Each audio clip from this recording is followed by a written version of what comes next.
Hello, everybody. Welcome back. I'm going to tie what's called Wilson's Trout Fly.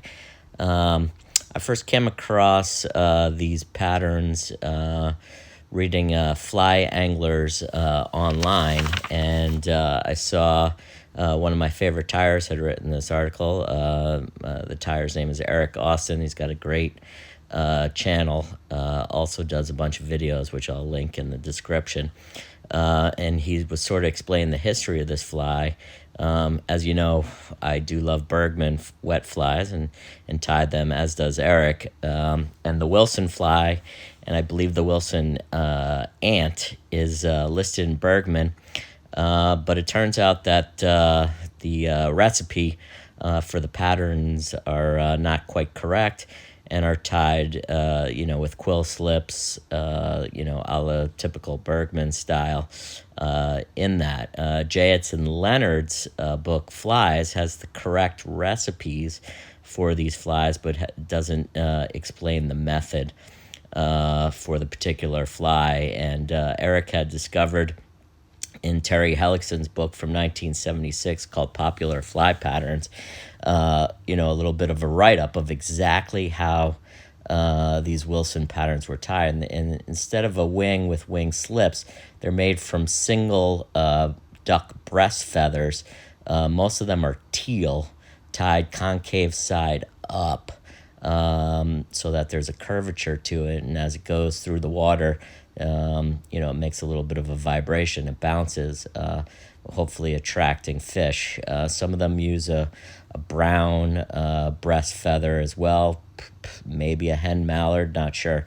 It doesn't really say. But so I'm going to tie here the Wilson's Trout Fly.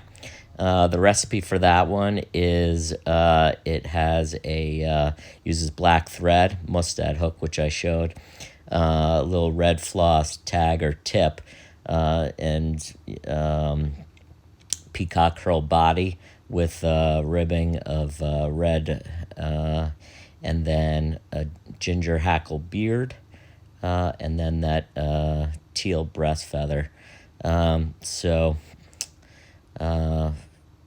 The couple things to note about how I tied the pattern.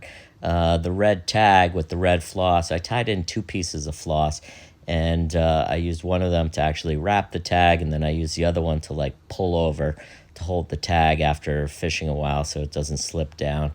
And then my friend Jonathan, who is an amazing tyer, insists that peacock herl should be put in a dubbing loop, makes it a much stronger, better. So that's what I'm doing there, twisting it up to wrap the body. Even though there is a rib, I got to admit that this is pretty nice to do the dubbing loop and twist it up.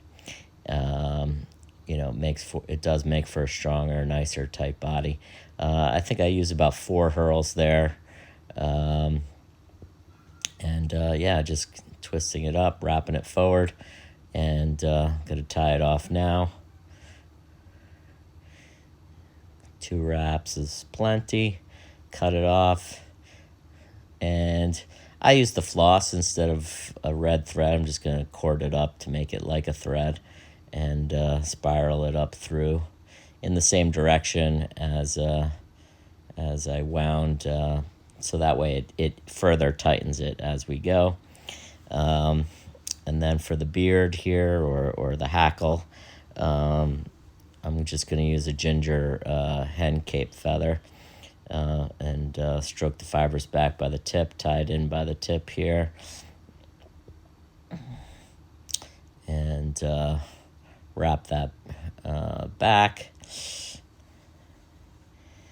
I'm very curious about this fly and how it fishes, and to actually see if there's something to the wing. The wing is a little different than a lot of other wet flies. This is a size 10 hook, so it's kind of a smaller size pattern here. You can go down, obviously, but for the video, I didn't want to go too small because it makes it a little harder to see what's going on. So I'm just stroking back and wrapping this hackle. It's giving me a little little annoyance here, but we'll make it work. 2 wraps just to tie it down. There's no need to do a ton more. Clip it out. I'm just gonna stroke everything back and then wrap it back a little bit, and then we're gonna part the hackle here to draw it down. So now I'm gonna wrap back further and wrap with like an angle wrap over the top there to hold the hackle down so it makes more like a beard. And clip and clean. And then here's that teal breast feather. And you can see there's 1 dot on it, and that's specifically mentioned. 1 green winged teal breast feather with a single dot in it, tied concave up. And so I'm just getting it to size to go back to about the bend, and peeling all the fibers off so I can tie in just on the stem. See how it makes a cup facing up, and you can just cut out that stem there. And then I'm going to go straight to the eye, and just like you would a Bergman fly, wrap back up, clean up everything there, the head. I got something caught there. It's annoying me, but probably not going to be able to fix it. And back to front whip finish, making sure you cover up everything. And that's the fly. Super cool wing there, and I can sort of see how that would flap in the water as you strip it a little bit or twitch it. Just adjusting the camera here so you can see the top of the feather, and how it has that 1 dot on it. There you go. Otherwise, it's pretty like whitish gray. Here's a finished fly with head cement on it. Here's a fly just called the Wilson fly. Same wing, orange dubbed body, and orange hackle, orange thread. There's a few other Wilsons. Check them out. Thanks. Bye.